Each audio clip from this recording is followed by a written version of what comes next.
Assalamualaikum warahmatullahi wabarakatuh. Apa kabar adik-adik semuanya? Masih semangat belajar semua kan? Ya, bagus. Jumpa lagi dengan saya Abdul Hanif yang akan menemani adik-adik semua untuk belajar bahasa Indonesia bersama-sama. Nah, pada pertemuan kali ini kita akan belajar bersama-sama mengenai teks eksposisi. Apa? Ya, benar, teks eksposisi. Ada yang sudah tahu apa itu teks eksposisi? Bisa coba tulis di kolom komentar ya adik-adik. Oke, sebelum kita mulai belajarnya, silahkan terlebih dahulu dipersiapkan, cari posisi yang paling nyaman, cari tempat yang sinyalnya paling aman, biar nanti belajarnya lancar, nggak tiba-tiba hilang sinyal. Silahkan. Kemudian cari juga tempat yang sepi, yang bisa mendukung adik-adik semua untuk belajar dengan tenang. Jangan lupa bukunya disiapkan. Saya kasih waktu 20 detik ya, mulai dari sekarang. Sudah disiapkan semuanya? Baik, kalau begitu sebelum kita mulai pelajaran kali ini, mari bersama-sama kita berdoa. Menurut agama dan kepercayaan masing-masing, berdoa mulai. Ya, sudah siap? Oke, kita mulai dari sekarang. Ya, apa saja yang akan kita pelajari? Nantinya bersama-sama kita akan mempelajari mulai dari pengertian, ciri-ciri, bentuk, pola pengembangan, dan struktur teks eksposisi. Kemudian nanti di akhir akan kita lihat bersama-sama seperti apa contoh teks eksposisi itu. Oke? Ya, mulai dari pertama, pengertian teks eksposisi. Teks eksposisi merupakan teks yang berisikan informasi dan pengetahuan. Informasi ini diperoleh dari fakta atau kejadian yang sebenarnya. Selain itu, dalam teks eksposisi biasanya juga terdapat argumen atau pendapat dari penulis teks eksposisi. Jadi, bisa kita simpulkan bersama bahwa teks eksposisi adalah teks yang berisikan informasi dan pengetahuan, juga argumen atau pendapat dari penulisnya. Selanjutnya, ciri-ciri teks eksposisi. Nah, sebagaimana kita lihat pada pengertiannya tadi, teks eksposisi memiliki dua ciri-ciri utama. Yang pertama yaitu memiliki gagasan, yang kedua memiliki fakta. Gagasan itu bisa kita artikan atau kita pahami sebagai ide atau pendapat. Hal itu bisa dilihat dari adanya argumen-argumen dari penulis teks eksposisi. Kemudian berikutnya fakta. Fakta ini biasanya muncul dalam bentuk data atau pernyataan-pernyataan yang dapat dipertanggungjawabkan kebenarannya. Setelah kita mengetahui ciri-ciri teks eksposisi, berikutnya kita akan belajar pola pengembangan. Nah, apa sih pola pengembangan? Pola pengembangan itu adalah bagaimana penulis mengembangkan tulisannya atau mengembangkan ide pokok pikirannya. Nah, dalam teks eksposisi sendiri setidaknya ada 4 pola pengembangan. Apa saja 4 pola pengembangan itu? Lanjut. Pola pengembangan yang pertama yaitu pola umum khusus, atau mungkin adik-adik lebih familiar dengan pola paragraf deduktif. Nah, masih ingat nggak apa itu pola paragraf deduktif? Coba yang ingat bisa ditulis di kolom komentar. Ya, jadi pola pengembangan deduktif atau pola umum khusus itu merupakan pola pengembangan di mana penulis biasanya menuliskan gagasan pokok atau gagasan utama atau pikiran pokok paragrafnya di bagian awal paragraf atau di kalimat-kalimat pertama. Nah, dari gagasan yang umum ini kemudian penulis mengembangkan menuju ke gagasan yang lebih spesifik di kalimat-kalimat berikutnya. Nah, karena itulah pola pengembangan seperti ini disebut sebagai pola pengembangan khusus ke umum atau pola pengembangan deduktif. Nah, mungkin adik-adik masih bingung, bisa perhatikan contoh berikut. Nah, bisa dilihat pada contoh paragraf berikut. Pada teks tersebut, penulis menyampaikan gagasan utama yang sifatnya lebih umum di awal paragraf. Gagasan itu yaitu kopi memiliki efek baik untuk gigi. Nah, gagasan utama berupa kopi memiliki efek baik untuk gigi kemudian dirinci lagi dengan beberapa kalimat penjelas yang terlihat pada kalimat-kalimat berikutnya yang sifatnya lebih khusus. Nah, untuk menjelaskan efek baik kopi untuk gigi tersebut, penulis memasukkan beberapa hasil penelitian yang terdapat atau bisa dilihat pada kalimat ketiga dan keempat. Pola pengembangan berikutnya atau pola pengembangan yang kedua yaitu pola pengembangan khusus umum. Nah, gimana? Kebalikannya yang pertama tadi ya. Kalau yang pertama tadi kan umum khusus. Nah, di pola pengembangan yang kedua ini khusus umum, atau mungkin adik-adik lebih mengenalnya sebagai pola pengembangan induktif. Ayo, masih ingat tidak bagaimana pola pengembangan induktif atau paragraf induktif? Ya, betul sekali. Jadi, ini seperti kebalikan dari pola pengembangan yang pertama tadi. Jadi, pada pola pengembangan khusus umum atau pola pengembangan induktif ini, penulis biasanya menyampaikan kalimat-kalimat penjelasnya terlebih dahulu. Baru kemudian dari kalimat-kalimat penjelas yang sudah disampaikan oleh penulis pada kalimat-kalimat pertama di awal-awal paragraf, lalu ditarik kesimpulan yang bisa diterapkan bersifat umum. Nah, mungkin adik-adik untuk lebih jelasnya bisa perhatikan contoh berikut ini. Nah, bisa dilihat dari contoh tersebut. Nah, di awal paragrafnya penulis itu menjelaskan kalau gerakan pecinta alam mulai banyak diminati di kalangan remaja. Bisa dilihat ya. Nah, selain itu, para remaja juga mulai berani untuk melakukan penelitian secara ilmiah. Nah, dari kalimat-kalimat penjelas tersebut, kemudian di akhir paragrafnya penulis memberikan kesimpulan atau menyimpulkan bahwa hal-hal tersebut yang tadi dijelaskan di atas merupakan bukti kalau remaja saat ini tidak selalu melakukan kegiatan yang negatif. Nah, simpulan inilah yang menjadi ide pokok atau gagasan utama dari paragraf tersebut. Nah, jadi pola pengembangan khusus umum ini atau pola pengembangan induktif kira-kira seperti itu. Jadi dari kalimat-kalimat penjelas terlebih dahulu lalu disimpulkan di bagian akhirnya. Seperti itu. Ya, kita lanjutkan ke pola pengembangan yang ketiga. Pola pengembangan yang ketiga ini disebut sebagai pola pengembangan ilustrasi. Nah, jadi di pola pengembangan ilustrasi ini biasanya penulis akan menyampaikan gagasannya atau pendapatnya terlebih dahulu di bagian awal atau di bagian-bagian pertama paragraf. Kemudian pada bagian-bagian selanjutnya penulis akan memberikan ilustrasi. Ilustrasi ini biasanya berupa pengalaman-pengalaman atau contoh-contoh yang mendukung gagasan atau pendapat dari penulis yang tadi telah disampaikan di awal. Nah, untuk lebih jelasnya adik-adik bisa lihat contoh yang kakak tampilkan berikut ini. Nah, coba dilihat pada contoh tersebut.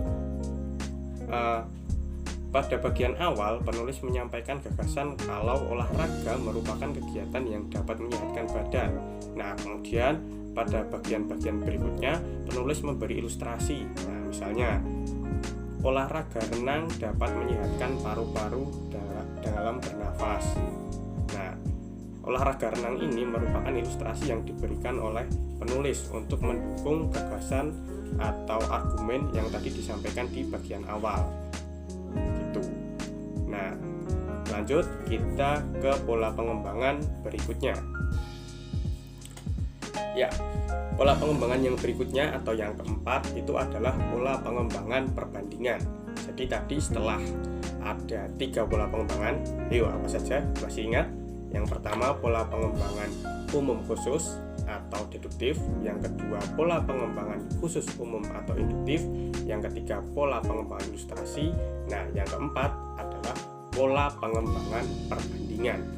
Nah, jadi di pola pengembangan yang keempat ini mungkin agak-agak mirip dengan pola pengembangan yang ketiga tadi. Jadi di sini penulis biasanya menyampaikan gagasan utamanya atau argumennya terlebih dahulu. Baru kemudian penulis akan memberikan perbandingan-perbandingan untuk mendukung gagasan atau argumen penulis. Nah, biar lebih jelas lagi, adik-adik bisa lihat contoh berikut ini.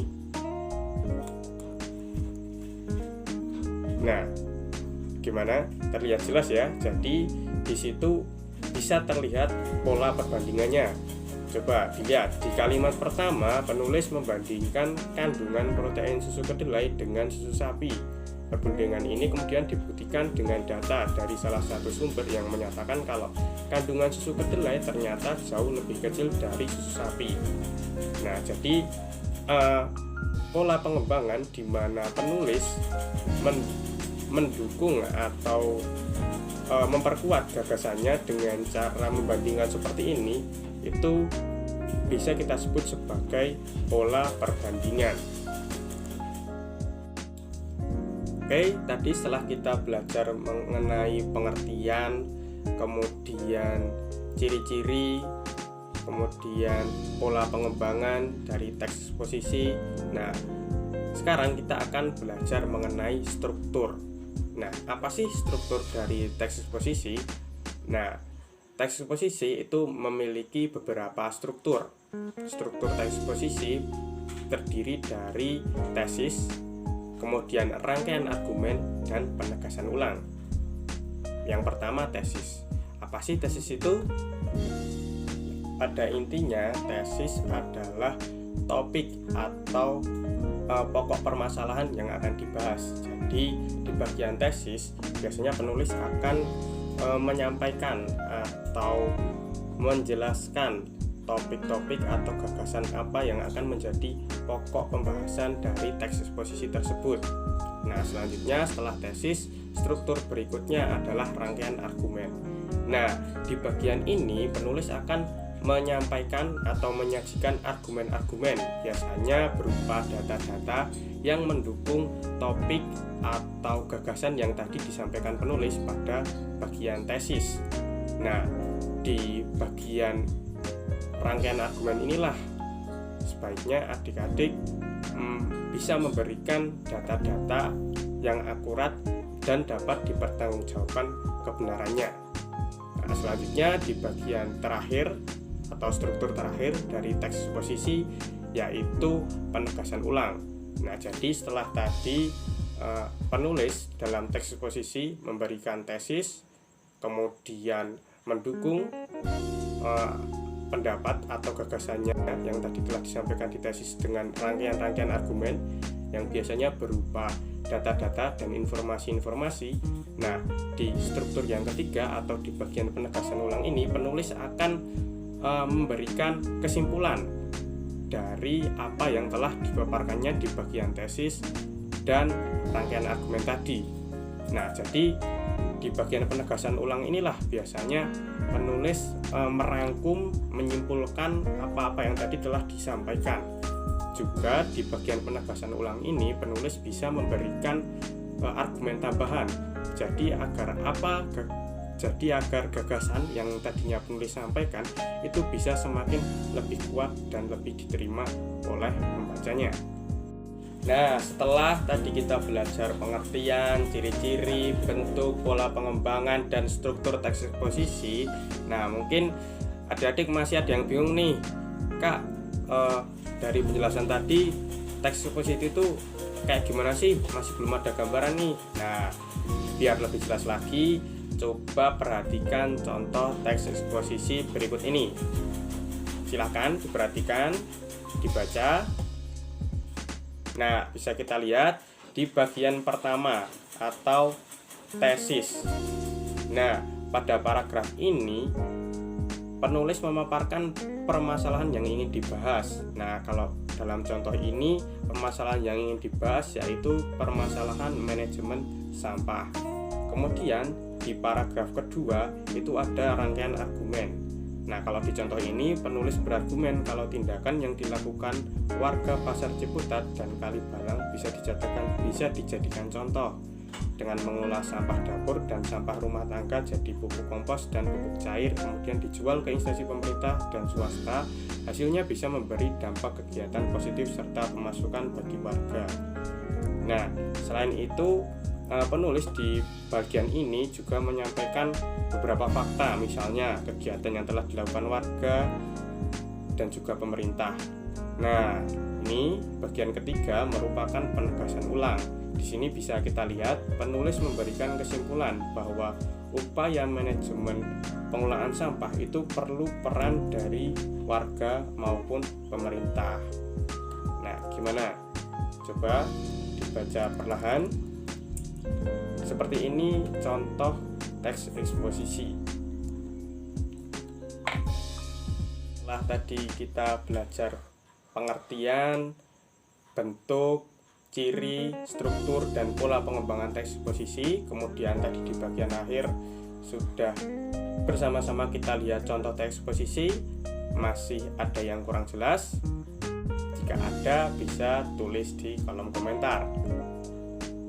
Nah, kalau tadi sudah kakak berikan contoh teks eksposisi, coba silahkan adik-adik cari contoh teks eksposisi yang lain.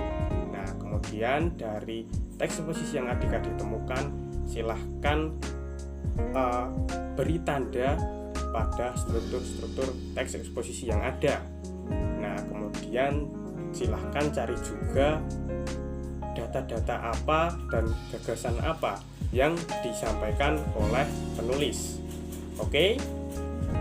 Nah, nanti dari apa yang telah adik-adik lakukan, adik-adik akan bisa menemukan pemahaman mengenai seperti apa teks eksposisi dengan lebih lengkap.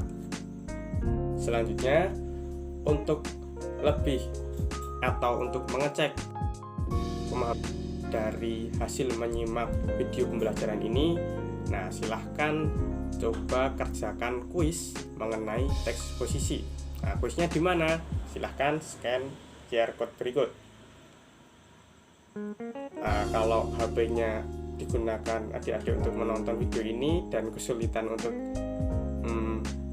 membuka atau menyekan QR code ini, adik-adik bisa klik link di deskripsi di bawah. Silahkan dikerjakan ya. Nanti tulis skor adik-adik di kolom komentar. Kita lihat siapa yang skornya paling tinggi. Oke, semangat. Oke, itu tadi pembelajaran kita kali ini mengenai teks eksposisi. Sudah dicoba kuisnya? Berapa skor kamu? Oke, itu saja ya untuk pembelajaran hari ini. Saya Abdul Hanif, pamit. Jangan lupa like, komen, dan subscribe channel ini. Dadah.